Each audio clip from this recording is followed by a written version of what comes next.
Alright guys, special factoring patterns. Okay, these factoring patterns should go a little quicker than the trinomials because, as the title suggests, there are special types and they have patterns that we can follow and factor these quicker. Okay, so notice here the first special factoring pattern is called a difference of squares. You should be familiar with that. And a difference of squares, it must be subtraction. Okay, and then of what? Subtraction of what? Of perfect squares. Okay, so this is shortened to just squares, but it refers to perfect squares. So what's a perfect square? Well, a perfect square is a number like 4 or 25.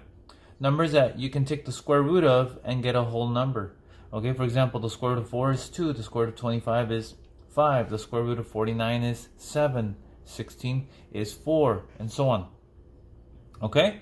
And so when you have a variable, a perfect square just means it has an even exponent. So it could be 2, 4, 6, 8, 10, and so on. Okay? So it meets all the conditions here of a difference of squares for the first one. So we have our factors are just going to be the square roots of each of these here. So notice here the square root of 4x squared is just going to be 2x and 2x. That'll give me 4x squared. And then 25 is going to be 5 and 5. And then you just make one plus and one minus. Okay? What that does is when I multiply these two here, notice here, 2x times negative 5 is negative 10x. And then 5 times 2x is positive 10x. Notice what happens to those two if I try to combine the like terms. They cancel each other out. So that's why I'm left with no middle term. It's just the first term and the last term. Okay, so now that we can identify that pattern, let's go ahead and try to do these quicker. So this is a difference, okay, check. And are these perfect squares? Check. So that means I can just go straight into my answer. So that'll be 7n and 7n. That'll give me the 49n squared. And then 16 is going to be just 4 times 4. But I need a positive and a negative inside so that I end up with a negative 16 when I multiply. Because a positive 4 times a negative 4 will give me a negative 16. Okay, next one. Notice here we have a perfect square here and a perfect square there, but this does not meet the requirement for a difference of squares. This is a sum of squares. We don't have any special factoring pattern for a sum of squares, so this one's not factorable. Okay, you're probably thinking, oh, well, can't we just do 6x and then 3 and 3 and then put plus and plus here? Well, watch what happens when we do that. If we try to multiply these two right here, we end up with 18x and 18x. If we add those two together, we get 36x. Notice there's no 36x anywhere here. And so this will not work. Okay? That's why it's not factorable. All right. Let's keep going. Notice this one here. It's written backwards than what we're normally used to. No problem. It's still a difference of squares. We have subtraction and we have a perfect square on either end. And so this will be 3 and 3. And that'll be x and x. And just put a minus sign and a plus sign here. It doesn't matter which one you put the plus or minus. It's just got to be one of each.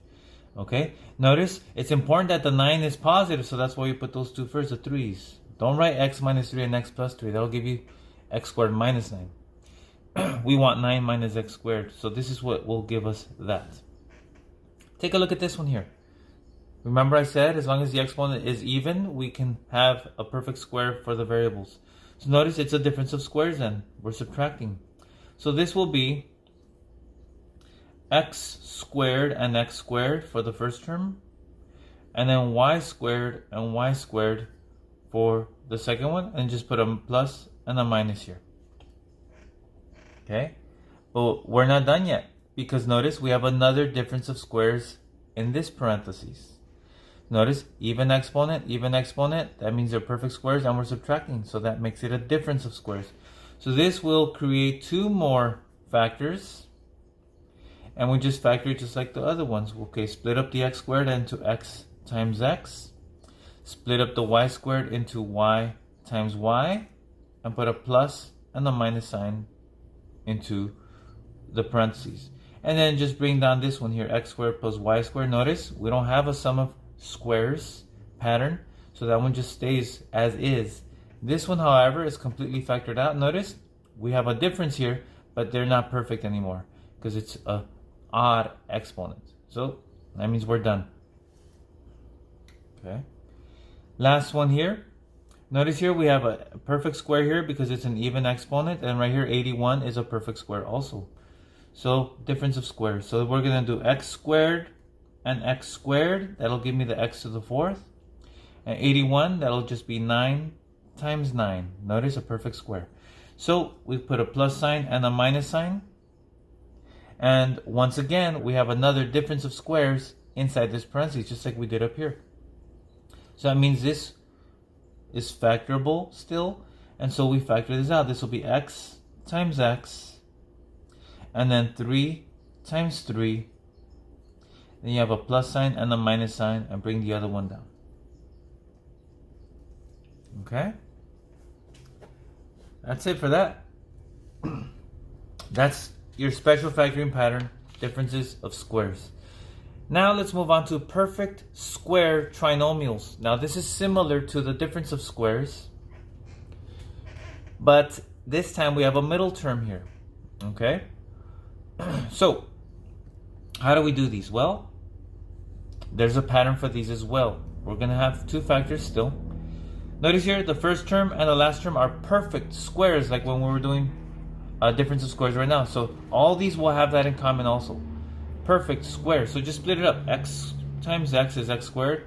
5 times 5 is 25. But what about the middle term? Well, we need to make sure it adds up to 10x. And notice it does. 5x and 5x makes 10x. We need a positive 10x. So we're going to make both of these positive. And that will be that's the answer. Okay? So this can be rewritten as x plus 5 squared. Since we have two of them identical, then we can write it as an exponent. What about the next one here? Notice it's almost identical to the one above, except this is a minus sign. Let's take a look here. Once again, we have a perfect square here, a perfect square there. So that means we could split this up, x times x and 5 times 5. But what should I make the signs this time if I want to end up with a negative 10x? That's right, make them both negative. So you see the pattern now? You're going to have two identical factors. Okay, the signs will be exactly the same, as opposed to the ones we did a moment ago with the difference of squares. They had one positive and one negative in the parentheses, okay? Let's go here. Notice here, a perfect square here, a perfect square there. This looks like one of those patterns. We have to double check to make sure that it gives us the middle term though. So this will be 3x and 3x, and then 2 and 2. Notice, if I multiply these two, that's 6x, and that also is 6x. So 6x and 6x makes 12x. But since it's minus, make them both negative. That's it.